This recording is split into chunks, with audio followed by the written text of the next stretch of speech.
Microsoft Excel is a software application that businesses use to store data like financial figures and create calculations based on this data. Users can interpret the data they store by creating visuals or using Excel's built-in analysis features.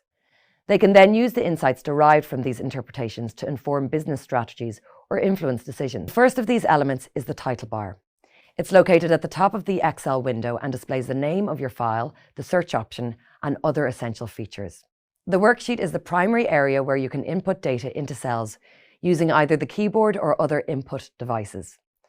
The command tabs are located below the title bar and provide quick access to Excel's hundreds of commands, which are organized in areas called tabs or ribbons. To find the command you need, click on the relevant tab to reveal the related command. One of the main areas of Excel is the grid.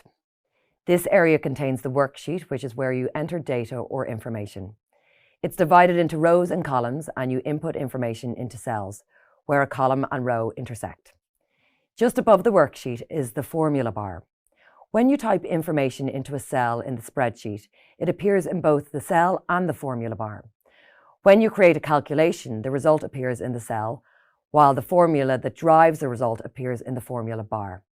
In other words, the formula bar always shows the actual contents of the cell. There is a green title bar at the top of the screen. On the left is the autosave button.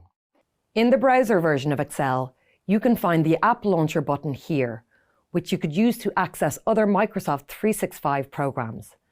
The title bar also contains a useful undo button. When autosave is turned on, creating a new Excel document automatically assigns the name Book to your new file. You can view the file name within the title bar.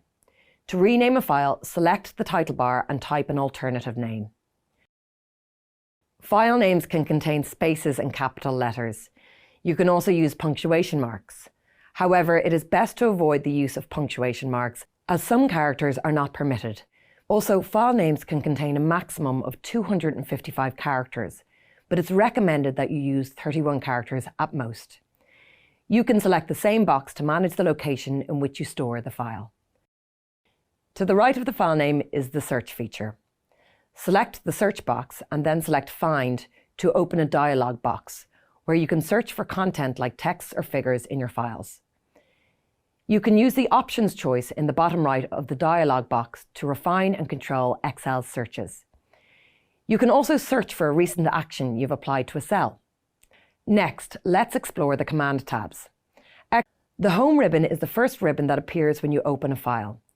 It contains the most frequently used commands you'll rely on for standard everyday tasks like formatting and sorting data.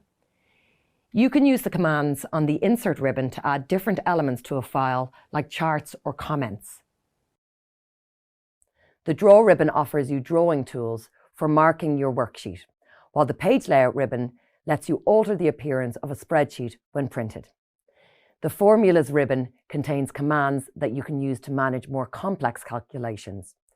You can use the Data ribbon to perform different actions with data, such as transform, query, sort, and filter operations.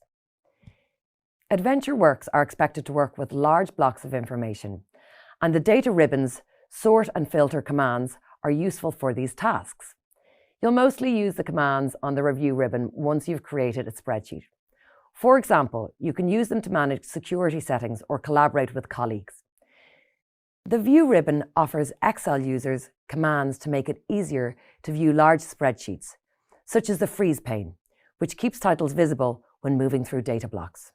There are also extra tabs called contextual tabs that appear during specific actions or when certain items are selected. For example, if you add a bar plot to your worksheet, then the Chart Design and Format tabs appear on screen.